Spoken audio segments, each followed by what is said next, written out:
All we have is our reputations. What? Thinking about this watch horology guy. Oh, yeah. Anyway, happy Friday. Yay! It is Friday, and we are here, and everything is just... And our bouncing baby boy is bouncing. He certainly is. He absolutely is. Yes. Yes. Anyway, happy Friday, folks. Happy Friday. Yay. What's going on? Nothing. I was talking to them. Oh, you're talking to the people in your phone. Yep, talking to the people who live in my phone. Anyway, it's been a long week doing a big 4-watch job, and documenting the whole thing has been fun. It's going to be a big, long video, and I don't know. That's about it. There's not much else really going on. No. Sorry, we're boring. We are boring people. Boring people. Hey, there goes the smart car. There's us looking out the window again, and you guys can't see. Nope, it's true. But anyway, a smart car just went by. They're neat. We used to never see them here. I remember the first one I ever saw one long before I was married. I was with my buddies, and we were going to Oktoberfest in Munich, and gosh, it was the strength. I couldn't believe that it was real and that they were driving on the street. It was unbelievable. And I saw another vehicle on the Autobahn on one of our trips. I don't remember which. And I never knew what it was. And I just found out what it was. It looked like a car, like a long tube-like, cigar-like, single-seat car that was like a motorcycle, and it was driving, but it didn't have... I couldn't figure out how it was standing up. It was literally only 2 wheels with somebody sitting down, and it was driving, and it would hold itself up. It was some crazy German invention that was like a 2-wheeled car that was kept upright with a... what's the word I'm looking for? Gyroscope. I never would have guessed. Self-leveling, and when it would stop, it would have 2 little, like, wheelie things that came out and, like, stop. I never knew what it was, now I do. Sorry, I just remembered that. Okay. Hey, look, a garbage truck is coming. I can hear it. Anyway, let's go for it. Okay, from Flying E. Hi, Spencer. Where do I mail you regarding the weekly Q&A? Thanks. Right where you did. Yep. Every Friday morning I look through the comments, and that's mostly where it is. Sometimes people email me, but there's always a chance that I'll miss those because I won't think about it. At least you're honest. From James Duffy. As far as I know, only vintage Timex since 1963 have production year at the end of the tiny dial. Are you looking for the watch? Yeah, it's right behind me. It is? Yes. Marking, so I don't know if it's 57, or the 57 is 1957. Can it possibly be a smudgy 67? Also, I'm delighted by all this sandwich talk because it means my plan is working. I don't know what the plan is, but it's working. Sounds good to me. The code on the dial is 6655075771. Wait, so... It's... I don't know where I got 57. I mean, there is a 5 and a 7 there, but it's not the end. So then... Oh, it's because of the way that the 1 looks, because the spacing isn't consistent. So, yeah, I'd say that the final 2 numbers are 71. I didn't think it looked 50s. No, I didn't think so either. I mean, it has these sort of scribings on the movement that's like this sort of fake, like, bright thing, like you would see in newspaper advertisements on, like, jewelry stores. You'd have the diamond watch with the bling. Mm-hmm. It has those on it, and it strikes me as 50s, but 1971 isn't that far from the 50s. No. Hi, Fatty. From Slim Perkins. Hi, Spencer and Sabrina. Bon me is pronounced me as in you and me. Great video as usual, y'all. What do you think of the new Picard series? Seen it yet? Yes. I'm not as excited as I thought I'd be. I feel like the worst fan ever.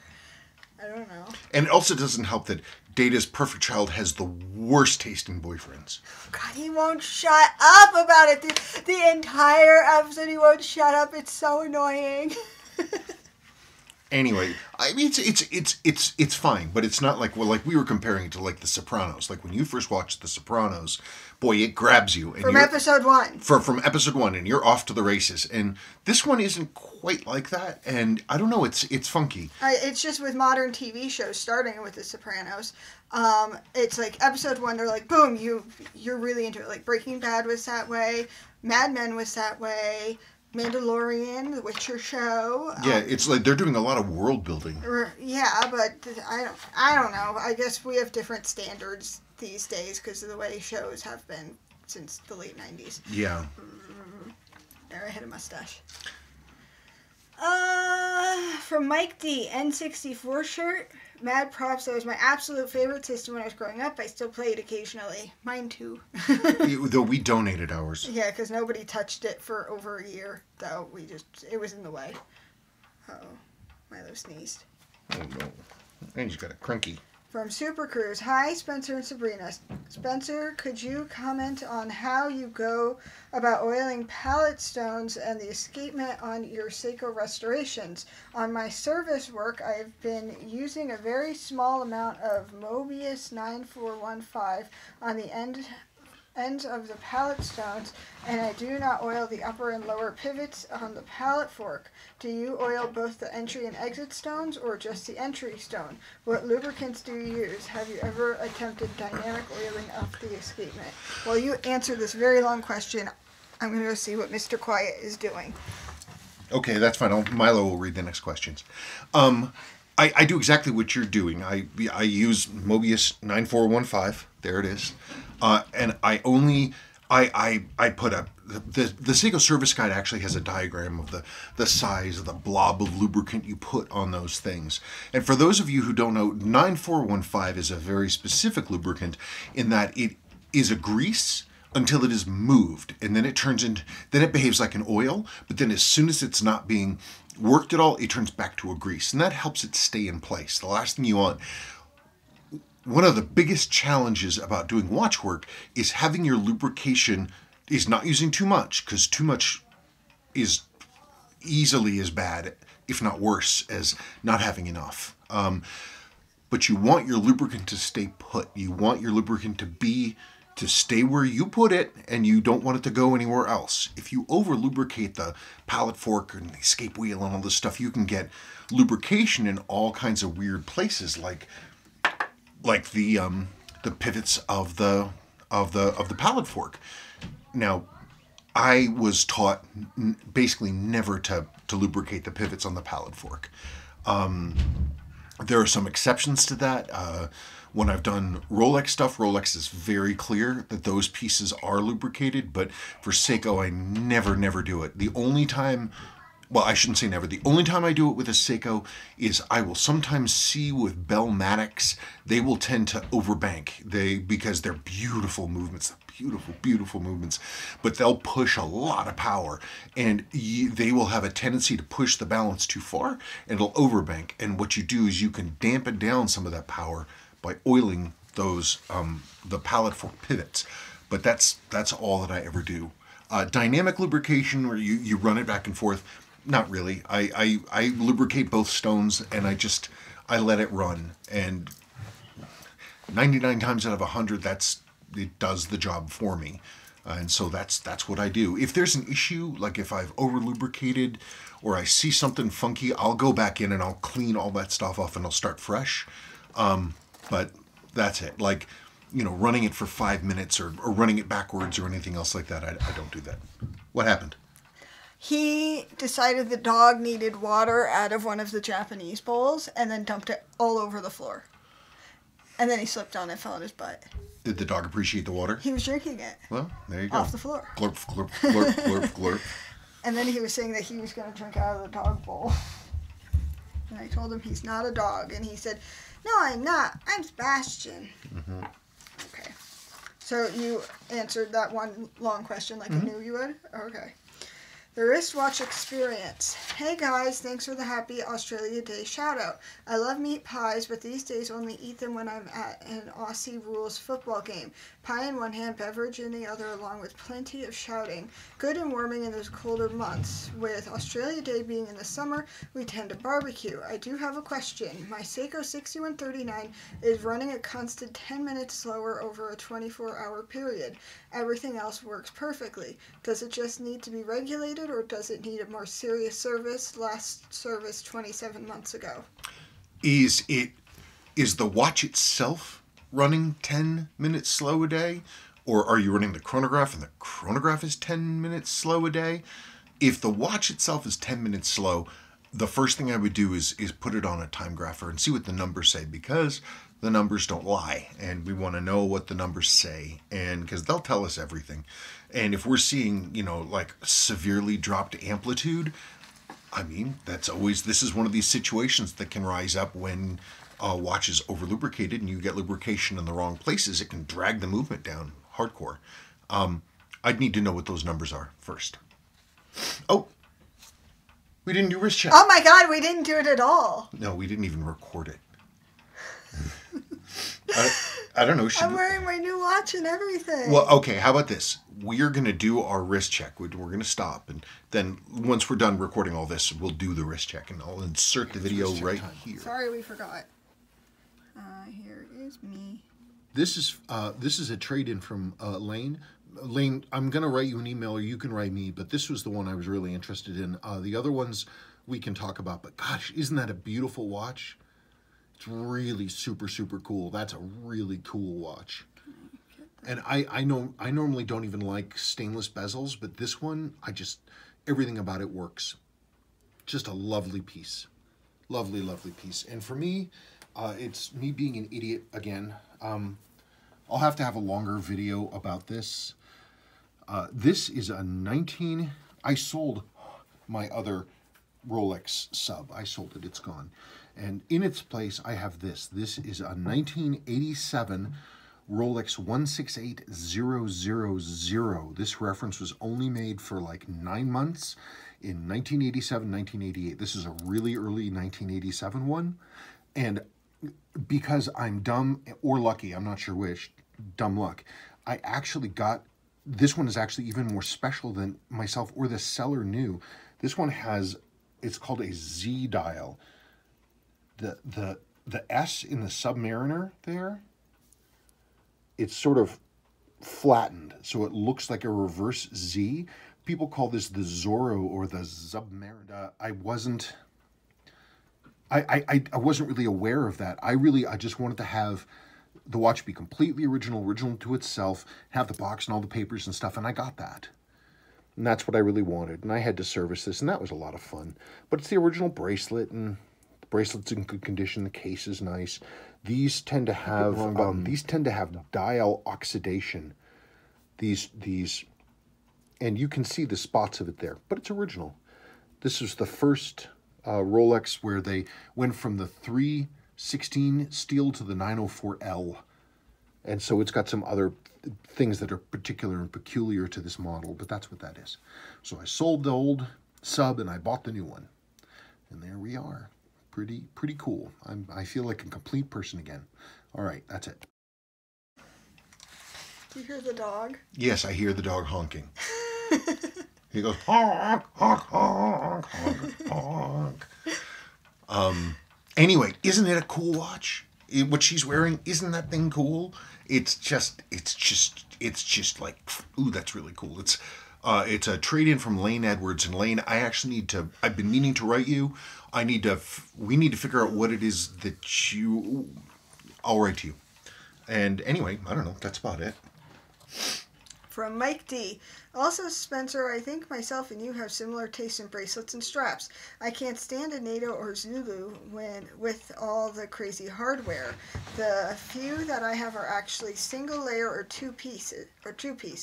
And when it comes to bracelets, I like them thin and highly tapered. Otherwise, they just ruin range of motion and become a bother to wear. I hate this trend of having these heavy, overly built bracelets on watches. Yeah, it drives me nuts. It drives me nuts how, like, it's like wearing a manacle on your wrist, like the big, heavy,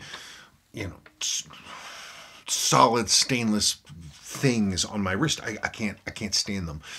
The vintage Seiko bracelets are generally pretty nice because they're lightly built, which I like. But I do like a good taper. I have been completely failing to follow up on this, but I have a person who is going to help me reverse engineer this strap because it's still one of my favorites. With a strong taper. This is an original Seiko strap from an S234, S235, something like that. But it's one of the pulse meters. But I love these tapers. It's really having a thin clasp and a taper down makes it easier. So when you have your wrist like this, it's not feeling like you're losing circulation or something. What is Milo's problem? I don't know. He loves us. Very strange. From Timeline Watch Review, Mike D. As far as bracelets go, I also like thinner tapered bracelets. The 20mm to 16mm bracelet on the Steinhardt Ocean 39s is one of my favorite bracelets on an affordable watch. I really wish more brands used bracelets like that. Most of the strap code bracelets I've seen are so thick. I also wish more brands would start using female end links. I can't stand these bracelets with the male end links that add to the overall lug-to-lug measurements. That's one of the things that drove me nuts about my old Rolex the 16610, because it's just like the Omegas. They have, instead of the end link being like this, where you have the middle bit and it goes in, it has like a molded solid thing where it comes out. It just bugs me. So that is what he's talking about, a female end link, where the bracelet goes into it. And I 100% agree. This one, of course, has that female setup, and it's so much more elegant. I really prefer it. I really, really do. Okay, relevant to the next question, so bear with me. I don't know what Milo wants. I don't know, it's weird. Where is it? He posts a lot. One of you guys asked a question about this. Asked if it was an Emu egg cup. No, this is not an Emu egg cup.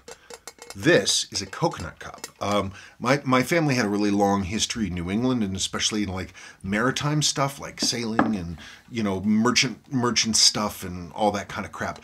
And it's a long story, but these were carved by sailors as sort of like they would do scrimshaw and other stuff like that. But these were specifically done, from what I understand, presented as trophies to captains who did meritorious service or helped a lot or did something like that. Another one of my ancestors was this guy who ran the Royal Assurance Company in London in the very early 1800s, in fact late 1700s I think. And the Royal Assurance Company, they used to give these things out.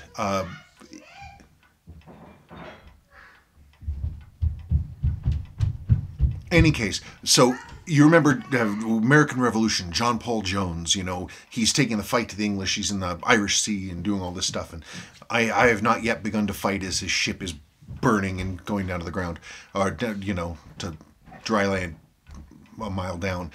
The English captain who was opposing him, who was guarding, basically, he was guarding the ship convoy that John Paul Jones attacked as a privateer, was awarded one of these, like this, but with a single stick, from the Royal Assurance Company. My family has tons of this kind of stuff, and almost all the history of it's lost because there's so much of it, they don't care. This was underneath my mom's bow window where she kept all of her houseplant carrying stuff in pieces, and I was cleaning out under there for her, and she says, "Oh, you can have that." And I'm like, "Where did it come from?" "I don't know, we used to eat hot chocolate out of it." I'm like, it was literally, it's in pieces, but it's lined with silver. And I don't know, Mom didn't know what to do with it. She gave it to us, and here it is. Coconut cup. What? He gave the dog a stick of butter? Where did he get a stick of butter? The butter dish! I didn't want you telling everybody. He doesn't need dinner. Well, it wasn't a full stick of butter. It was the good butter. It was the Irish butter. Okay, let's move on. Okay. From Julie Hill, a new Seiko 5 collaboration with Queen guitarist Brian May. Have you seen it? I understand that Brian May picked up a Seiko Turtle when... Hey, you follow him on Instagram, because I was just going to talk about all of that. Because I saw it too. He picked up a Seiko Turtle when Queen toured Japan in the 1970s. Obviously a Seiko fan. There are photos of him wearing a couple of Seiko models. Isn't it great? He could obviously afford expensive Swiss watches, but chose Seiko. Bravo. Yeah, bravo. Yeah, the great thing about Brian May, I read a really cool article. There it is. So he got one of the Seiko, what are they called? The 5KX. That's what people are calling these new 100-meter divers. But I read a big thing all about the restoration, the custom restoration of his longtime guitar that he and his father built when he was a teenager. And he used that guitar all the way through all their major recording stuff. I mean, it was home built. I think the neck was made out of a piece of table. And no, seriously, it's amazing. But he had to have like basically museum quality restoration done on it. And the guy who is doing the restorations made for him, I think, 2 or 3 more identical copies. So Brian May would always have them. He always had the money in the world. He could have bought any guitar there was, but he continued to play the guitar and tour with the guitar that he made himself. And here's his watch. Yep, that's a late 7549. These are actually really hard to find crystals for because it's the 200-meter one, and what they changed is the crystal is a screw down ring. They're actually pretty hard to find. And I made a comment that if he needs it serviced, to contact someone.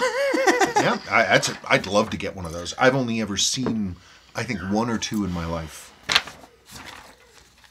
Sorry, I'm unhappy now. So. Well, it wasn't a full stick. It was only like this much left. Yes, Are you sure? Yes, I'm absolutely 100% sure. Okay. No, it would have been like 2.5 or maybe 3 tablespoons of butter. Okay. From Paul Steele. Oh wait, you just answered that about the emu egg, but that's not an emu egg. Nice thing about living in a dry state is a comparative lack of corrosion on automobiles. The 1970 MGB I have is an import from a U.S. dry state, possibly yours, as I'm still finding sand inside it. Like the 3 windscreen wipers, however. That's it. You got one from here with 3 windscreens wipers? I didn't think that was an export thing. How funny. Sorry. I'm not a happy lady right now. Though I have a cat on me. From Spencer Braithwaite. Ow. A great video as always, and it was so cool to hear you guys read my comment. I have 2 questions for next week. First of all, what do you think of the modern Seiko 5 such as the SNK80X series? How do they measure up to Seiko's vintage low-cost options? Secondly, have you ever run across a 3863 quartz movement? I've got a Suwa-made 3863 7020 from 1973, and it's very impressive. All metal construction and gear train, highly jeweled and running at plus 5 seconds a month. As a side note, look up the Yuma Superman Heritage. It's a modern throwback watch and is very similar handset to that Arleigh Sub 007 skin diver that you talked about a while back. Finally, I wanted to say that I always love seeing you and Sabrina interact in the videos. You two are really a great team. I hope you guys will always be making videos, or people like me will have nothing to do in our spare time. I suppose. I mean, I always feel badly that we force you people to sit down and watch this stuff. I mean, for the most part, I feel like I keep making these videos in large part because they're documentation of you and I and our life together, and for our kids. You know, I don't have a single recording of my grandfather. He had this crazy New England accent, and I can kind of remember it now, but it's like I could never have imitated it, and it's simply gone. So, I mean, so that's, you know, that'd be something else. I'm trying to think. The Yima, yeah, that Arleigh Sub of mine, it has some connection to Yima. I'm not quite sure what, but it does, because there's not a lot of documentation about it. But actually Brian Sindler, the artist, has a Yima Superman, the bronze one, and he is either going to keep it or he's going to mail it to me to sell or buy or something. But it looks really cool. It looks really cool, and it's in bronze, and I'd be very curious to see how it ages in. The SNK 809. they're magnificent watches. They're perfect watches. And they're a great starter watch, especially for like, you have a young person who's just getting out and is interested in mechanical watches. It's the price point. You can't beat it. They're magnificent watches. I love them to death. They're absolutely fantastic. So yes, I don't remember what the first part of it was.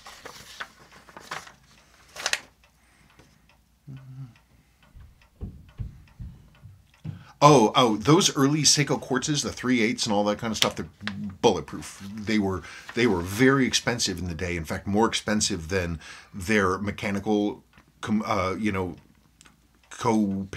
cohorts or whatever. And so Seiko really went to the wall with them. Great stuff. This cat is driving me crazy. From Priyan Mystery. I really wanted to buy another Russian Vostok after I foolishly sold my old Kirovsky K43. Turns out the non-date Vostok Amphibia SE models cost more than a neat Seiko 5 I've been eyeing up, so the Seiko is in the mail to me. Would you consider buying and showing the Vostok movements and add your thoughts on the mechanisms and design? I used to own a Seiko 5 SNXA11 gorgeous copper tone dial and now have an SNXA09 white dial on the way. There are some awesome 2000s era Seiko 5s with some neat designs. There's one which imitates a Seamaster midsize, and the SNXA looks like an Oyster Perpetual cheeky Seiko homage.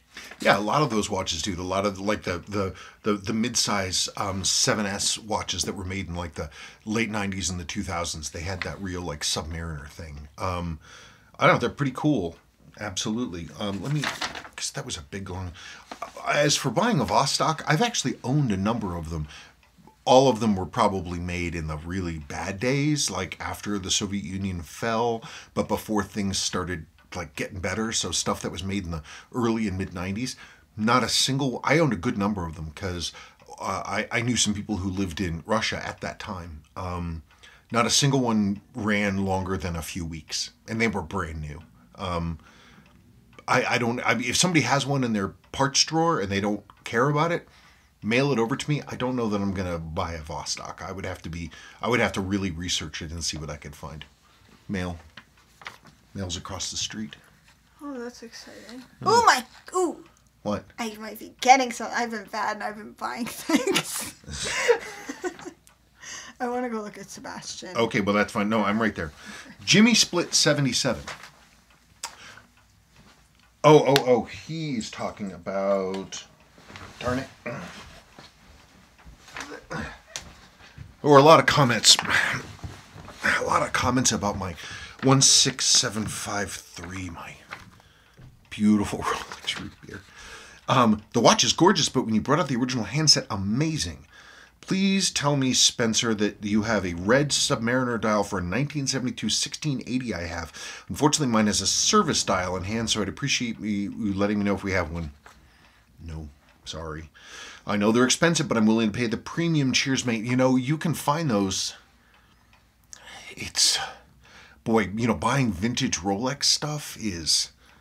You have to really know what you're doing, and I don't claim to know what I'm doing. Yours has a service dial. Man, at least it's original Rolex.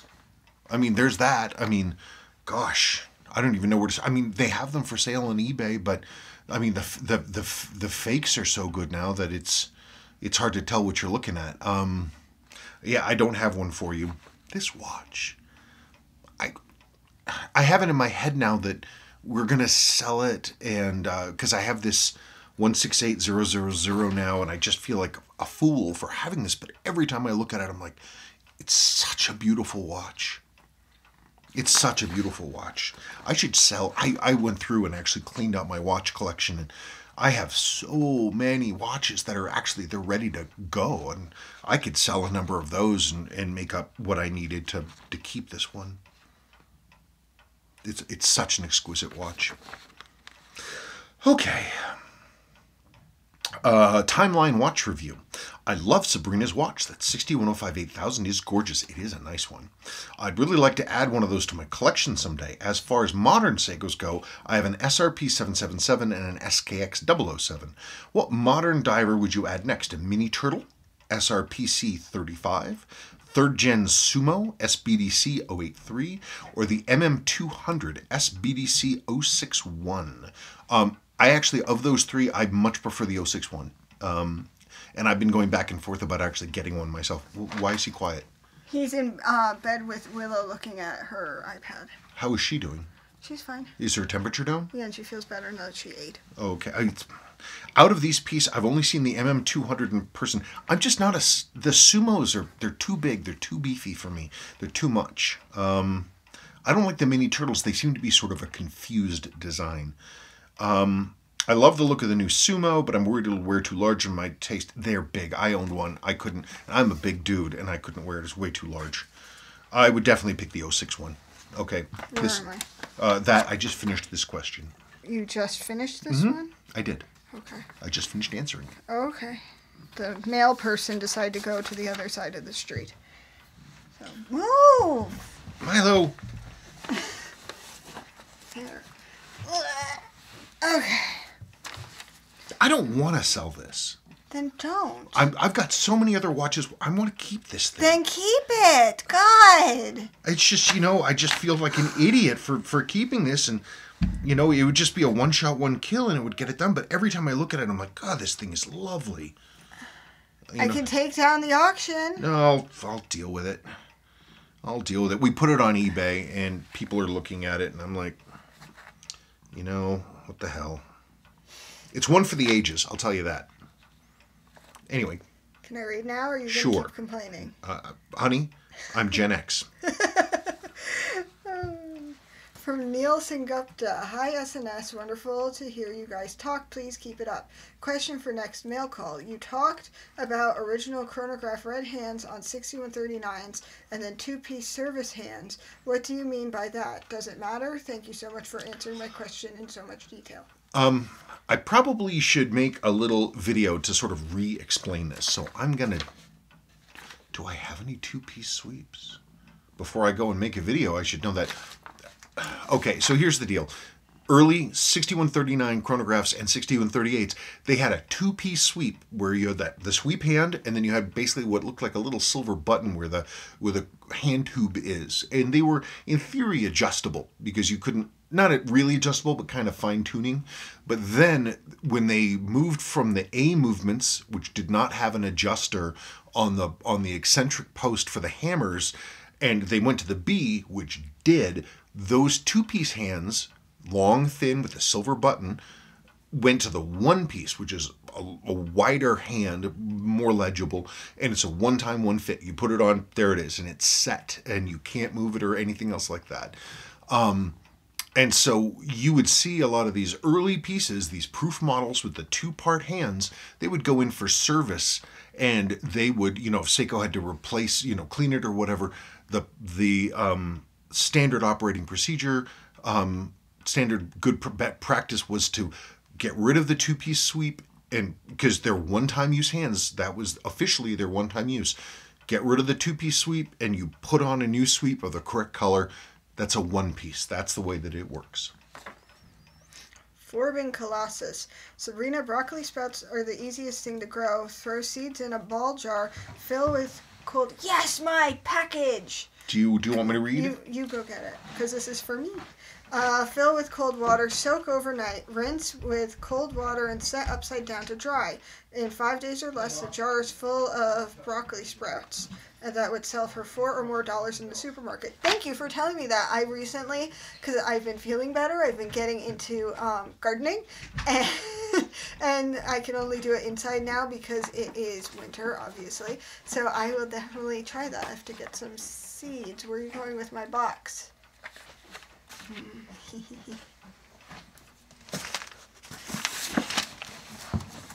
Okay. As I stab myself, because you keep banging me. Valpak coupons. Junk mail. Junk mail. Junk mail. Oh, I think that's for taxes. Yeah, it is. This is a tax document.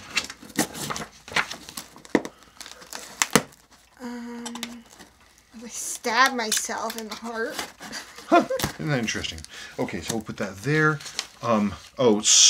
Sweetwater. Yeah, like I'm going to buy another amplifier. Especially when you get awesome ones from your cousin. From my cousin, Daniel Klein at Port City Amplifiers. Daniel Klein, Port City Amplifiers. Go and check him out. Oh, is this like free gift? I don't know. Is it? Nope, it's just fluff. Sometimes when you buy things off of Etsy, the people send you free gifts. This is like a packing fluff? Isn't that Yeah, weird? there's packing fluff in there too. Huh. It's like insulation material. Sorry, I'm not doing an unboxing because I don't feel like it. You guys can just see That's it. the craziest material I've ever seen. Look at this stuff. It's like this weird recycled packing material made out of like lint. You know what this is. I do? Yes. Oh, yeah. Yes, I do. Sorry, I was so excited I choked myself. Okay, so where are we at now? This one. Okay, the Jones Family Vlogs. Watching this video was great. I just bought one and thinking my dial wasn't real with the long text. Now I see this one has the long text in the dial. He's talking about a late 6309 diver with the long Hong Kong non-Sua dial. Yeah, absolutely. I mean, there are aftermarket fakes that are not correct, but you can. They were made the fakes were made actually a long time ago, and they were wrong. They don't say Hong Kong, they say Hong Kong. I mean, there are others, but if you look at,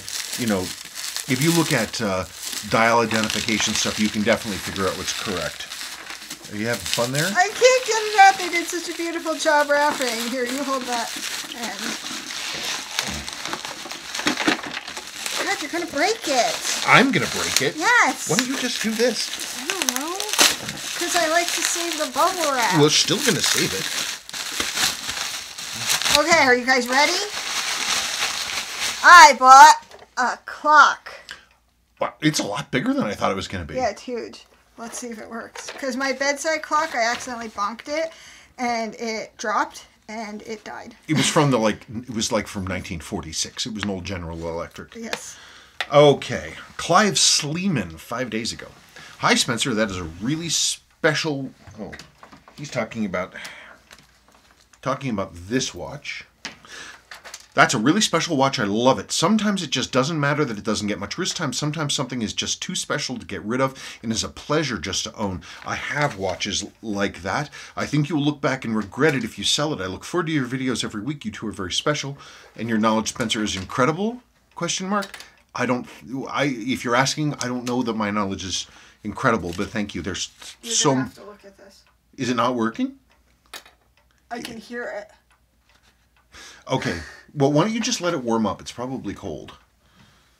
And then I'll poke at it. Yeah, I mean, it is a beautiful watch. And the weird thing is trying to, I've been trying to move it, and I get a lot of really sniffy questions about it. And one guy was trying to buy it for a week, but he would negotiate a deal, and then a day would go by and he'd change the deal, and then he tried to change the deal again, and it just went on, and eventually I was like, dude, I don't want to work with you. We don't want to work with you. This is just ridiculous. I'm not gonna, if you can't figure out if you want this watch or not, then you don't want it. And then I cut ties with him, and that was the end of that. I bought a broken clock. I'll look at it. Lane Edwards. Hey guys, I have a fun fact for you. I'm pretty sure YouTube likes to make you suffer. Your Know How to Wind a Seiko video always pops up on my recommendation list, and that's the way people won't stop talking about it. Say hi to Kevin for me. I will when I see him. I haven't actually gotten any comments on the winding video in a while. I keep thinking I should take it down, but then I don't know. Maybe it helps somebody. I don't know, but it looks like I'm going like this. I'm not. I'm moving slowly. So it's like, you just want to feel the weight turning. You don't need to bonk it all over creation. You just want to feel that weight moving. What, Milo? Hi, Milo. What? I think I put the cat food somewhere where Sebastian stole it. Or fed it to the dog. I don't know. I hope not. From Mitch Ham. Not sure if you respond to comments on old videos, but I figured I'd try. I am the original owner of a 7548 7009 that was manufactured in 1184. I wore it for about 30 years until it started losing time and the date wheel went out of sync. Last week I sent it to Seiko in Mawa, is that how you pronounce it? New Jersey? Yeah, Marwa, New Jersey, or whatever it is. And have received it back in seemingly correct working order. The only thing I notice as being weird is that I can no longer stop the second hand to synchronize it with a reference time source. Before I sent it, I could pull the crown out to the second position with the second hand would stop. Now it just keeps going. Do you know if Seiko maintains the original movements when they repair? Well, yeah, they have to. They don't have any parts for these things. Probably what happened is what stops that movement is when you pull the crown, and a couple of things happen. Is that there's a lever that goes over and it connects to a post on the bottom of the circuit, but what stops the actual hand, stops it cold, is a really teeny tiny hacking lever, very, very, very small. It's like the size of a grain of rice. It's made of a great plastic, but it's a nice durable piece. But if that is not put back, or if the train assembly is not built correctly, the lever will not interact. I mean, I have them. I have a lot of them. They might have just screwed up. I haven't heard of a watch going through the New Jersey facility and coming back correct once. I mean, maybe I've never heard of that because the ones that do come back correct, no one ever talks about. But yeah, it can be done. I mean, you have to decide whether that's important enough to you to try to have a remedy done. I would not send it back to Seiko. It definitely can be. I can correct it. It's not a problem. Those levers are easy to deal with. Ugh. Sorry. Dog is outside. He's looking at us penetratingly. What? Let me in. Okay, onward and upward. Milo, go let the dog in. From Rare Earthman. Hi, Spencer, you're a man after my own heart. I got a chuckle when you referenced the tomato red color on the valve cover being like the Seiko, of the MG. Seiko 6139 blue dial. You did a fabulous job on mine about 4 years ago. Good to hear it. Really pleased with the results. I'm also restoring an MGB, a 1980 Roadster. It was in about the same state as yours when I started. I don't know if they are interference engines, but I've never heard of a timing chain breaking. They are pretty robust engines from what I've heard. You might want to contact an MG club in your area for info and or help and inspiration on that and other things, although it sounds like you know what you're doing. The MG Experience and John Twist's University Motor Site on YouTube are also good sources. Good luck with this. They're great cars and a lot of fun. I'm really looking forward to doing work on it. There is a local MG club, MG Owners of Northern Colorado or something, and I've been on the MG Experience, and actually I have the MG listed there. I'm on that forum, MG Experience. I'm Daddy Cat. Willow named me that. What? Daddy Cat. Okay. I was trying to come up with a username for that forum, and she told me I should be Daddy Cat. But anyway, yeah, no, it needs a lot of work. It's just I'm going back and forth between just getting it running and then making it pretty and kind of living in the car, driving the car while repairing it, or just going nuclear and taking it down to nothing. And it's just like, I don't know. I told you what to do. I know, but I have to get it running by spring. No, you don't. You're the one that came up with that idea. No, you were like, as long as it just doesn't sit there forever. It's like, yeah, but that doesn't mean spring. That means sits there for decades and not being touched like the Jag. We'll see. Not my Jag, my father's Jag. From Paul Steele, do not use blue tack instead of Rodico, because if you do, you will have the light blue snot sticking to all surfaces, and it will get hard and is a bugger to get off.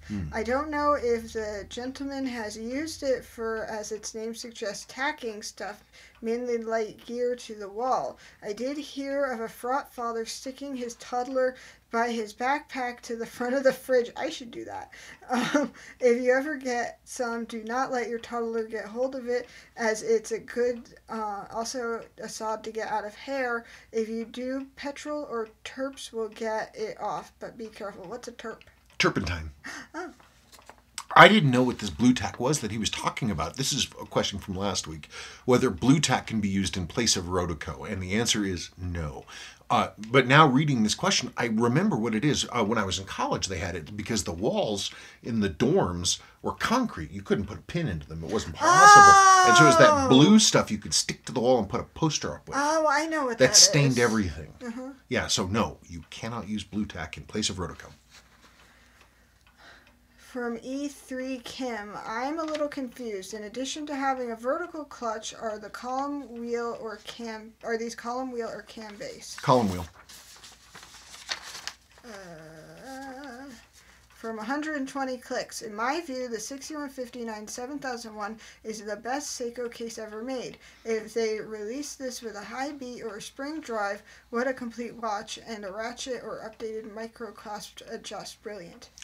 If Seiko would simply reissue that case with the low case, the solid case back, the one-piece monocoque case design with the low rotating ring with the inner and outer silver edges on it, it'd just be so beautiful. It'd just be so beautiful. But even the new, authentic, the new one that came out with the SLA 025 or whatever it is, they made it too tall, too big. The 6159 cases are so elegant, so restrained. It's such a clean design, and they're so comfortable.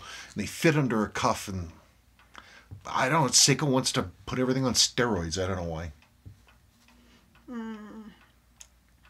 From Marcello Dietrich, I concur absolutely. The model 6309 7049 was my first vintage Seiko too. This was a comment on a video I made for a gentleman who's just getting into Seiko. And, it occurred to me after I made that video that actually the 6309 7040 blank divers are the watches that got me into Seiko. A coworker at the time wore one, and it just drew my attention. I was like, that is really cool. And I was looking at it, and it just gripped me immediately as a piece of industrial design. I thought it was awesome. So yeah, good starting point. From Anson Sugawa. Hi, for the next Q&A vid, I just purchased a 6106 8001. The original crystal is pretty scratched up. Do you sell an aftermarket crystal for this reference? If you don't, what is the Seiko part number for the crystal so I can begin my search? I went and found those. No, we don't. It's an acrylic crystal. And the original one was 310 T08AN. But they're long discontinued. But that's the first one, 310 T08AN. The official substitute for that, according to Seiko, is 310 T40AN. So if you can't find an 08, you find a 40, and in theory it should work. From Chris. Hi, Spencer. Love all your videos. Apologies if this is the wrong way to go about this question, but I was wondering where you get parts for the more obscure vintage Seikos. I've got a 4120 9000 that's missing the case back gasket. It's a great watch, but with no seals at all. I'm nervous to wear it anywhere outside the house. Appreciate any help here. I looked that up. I can't find any case references really for that. That's a very rare watch. I've never seen one before. They're a very small movement that is, I think they have 3 jewels, but it's got a nice variable trimmer. On a caseback gasket, all I would do is just get a generic.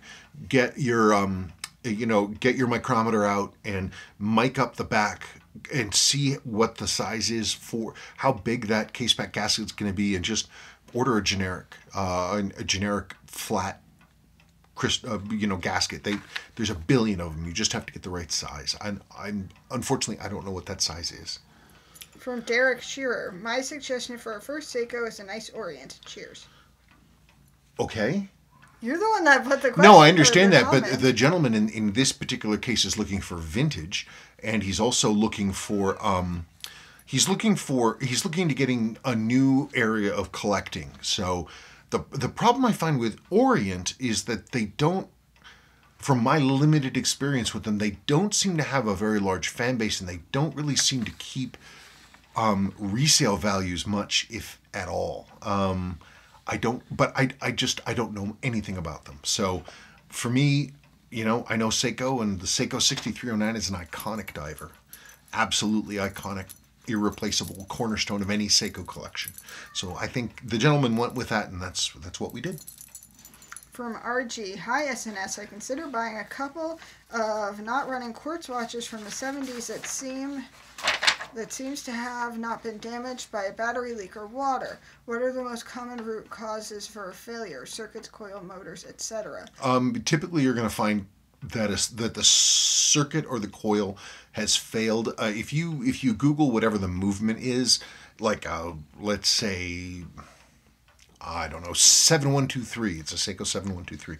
If you Google Seiko 7123A.pdf, you'll come up with the service manuals, and you should be able to then find the values for using an electronic tester, and you can actually set it, and you can test to see one of the two things is bad. It's the coil or it's the circuit, or both. But that's where I would start with that. Another one, but now on mechanical watches. My watchmaker says vintage or any Rolex movements are much more robust than the comparable Seiko movements from the late 60s, 70s, and 80s. I love both brands, but curious whether you share the same opinions. It's funny, actually. I just serviced this one. It's a 3035 movement. I just serviced it, and I also have been doing work this week, obviously, on Seikos, because that's what I do. I noticed looking at the Rolex, it was like the movement is definitely beefier. The jewels have more complications. Like, instead of just being a flat jewel with a hole in the middle, like a number of the jewels actually sort of dip down into a cone shape. I believe to limit the amount of friction that's going on. One thing I did notice with the Rolexes that was interesting is that the gears, the thickness of the gears themselves, the metal, is significantly thicker than Seiko. It almost looks like they're milled. I'm sure they might be stamped, but they're really kind of beefy. The Seiko ones are clearly stamped. Now, that said, Seiko gears rarely go bad. It can run forever. Might be a case where, like, the Rolex stuff is overkill, but man, working on this 3035, it was very solidly built. And when I was running it up and I was putting the train together, it felt really, it didn't feel rattly or loose at all. And it spun up, and it had almost like a flywheel kind of feel to it. This is just the train gears, and they would keep running on their own, and they would spin down even with no power behind them. And they just seemed really beefy with tight tolerances and extra material in there. And then, of course, I had to adjust the Microstella screws on the balance because they're free. This is a free sprung balance, and so I was busy doing that. And it's a long process, but as you dial it in, and those numbers, they slowly come into focus, and it's like these. I mean, they're pretty exquisite watches. I love Seiko. One of the great things about Seiko is that they're all built in-house. They're in-house designs. They're well made. They're strong. And with maintenance, they will last for decades and decades and decades. They're not $50 bajillion. And they're not $50 bajillion. That's the thing, is you can strap on a vintage Seiko, and you've got a good watch. You don't have to really worry about it too much. You can wear it as a daily. I mean, certainly you can as a Rolex as well, but it's intimidating wearing something that has dollar figures like these have now. But, I have to say, looking really closely at this 3035, pretty impressive technology.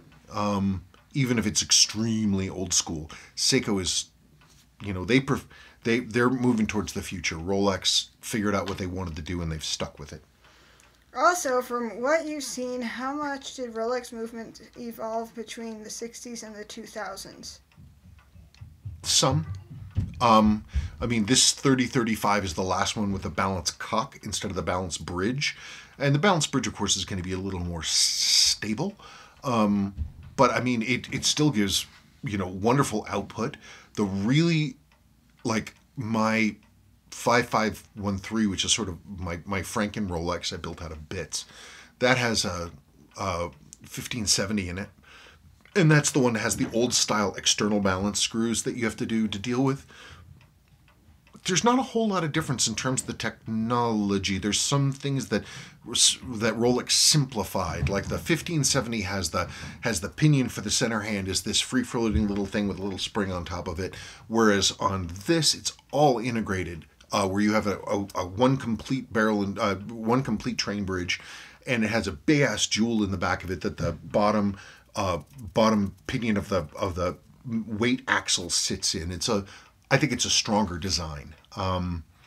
But you know, the overarching philosophy is much the same. Like it has a barrel bridge that you can take off and you can get right to it. It makes it easier to maintain, and I don't know, they're kind of all one and the same. I was able to I mean, they change little things, but not major things. Whereas Seiko, they get past a certain number of years and they're like, screw it, and they completely redo the movement or redesign it completely and just move on.